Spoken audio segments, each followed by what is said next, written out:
Folks, how are you doing? So what we are looking at here today is a Minivader PCB. This is a small PCB done by TAITO. It's a jamma board. And what this is it's essentially a very scaled down, if you can imagine that, a scaled down version of Space Invaders. It's a very interesting PCB. I've started developing a bit of a fetish for these things, and I'd love to get my hands on more. This one I got from a friend of mine here in Ireland who runs an arcade in Limerick, or at least did until this virus thing just arrived here, and they had to close down for at least for now. Hopefully they'll be back in business when all this is over. But just before all this happened, he sent me this PCB. This is a Minivader, and so the interesting thing about this is not so much the game itself, but it's the history behind the PCB. There's a couple of theories as to why these PCBs were created, and before I show you the game, I just want to go through this. So the first one is that this was a test PCB for cabs, for jamma cabs, where you could just test if the jamma cab was wired properly. The issue I have with that is that this PCB is essentially, like I said, a scaled down version of Space Invaders. It's got only one color, which is white.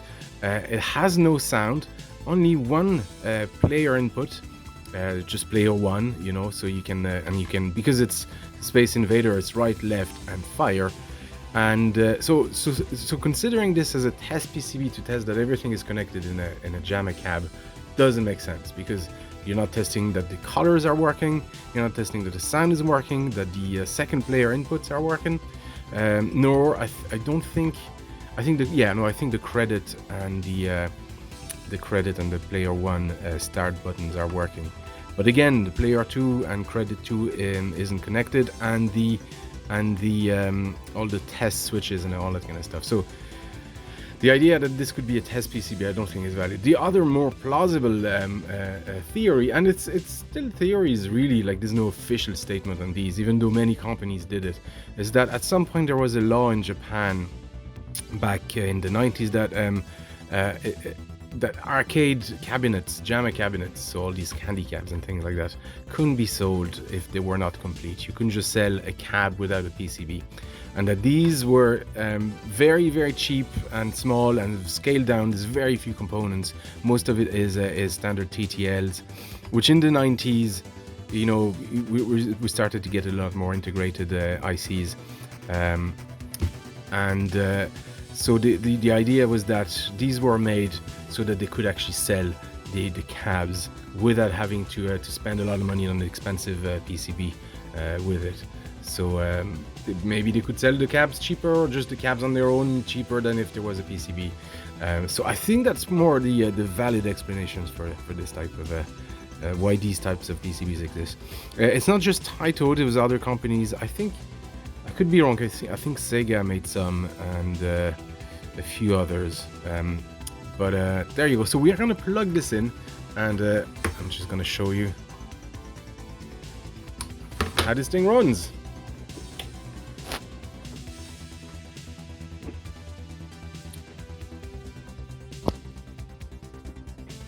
Let's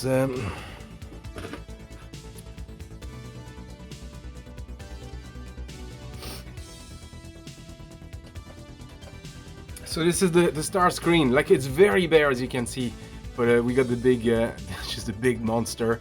Insert coin, credit 1. There you go. So there's no sound, absolutely no sound, but I can credit. The credit button works, and the push fire button, so it's not even player start, it's the fire button. And like I said, this is scaled down. So the first level is just this guy, which is gonna be oh boy. And it being Space Invaders, you do have to wait for your bullet to reach the end, which makes it tricky when we're getting to harder levels like that. So this is level 2. Oh.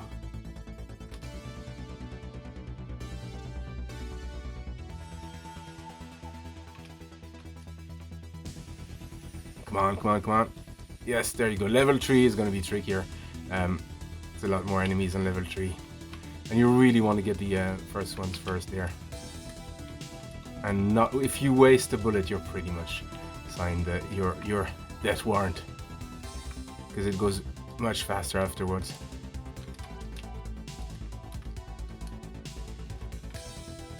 There you go. But this is it. This is all there is to it. Minivader's board. But I don't know. I very much like this this little PCB. It's kind of cool. There's something cool about it, and I don't think it's something I'll put into a cab. If you do that, you might as well put Space Invaders in it and place proper Space Invaders with whatever sound it's got. If I had a lot of room and a lot of dedicated cabs, maybe I'll make a dedicated cab for Minivaders. But as it stands, I don't think I can do that. Come on, can I get this? Yeah, there you go. But so this is it. So what's in it here? I'm just going to disconnect to the board, power it off, and disconnect. There's not much. There's essentially one single ROM. There's just a Z80 PCB. There's just a few buffers. There's a small, well, obviously a clocking circuit. There's a small RAM and a sync circuit and just some basic buffers for inputs.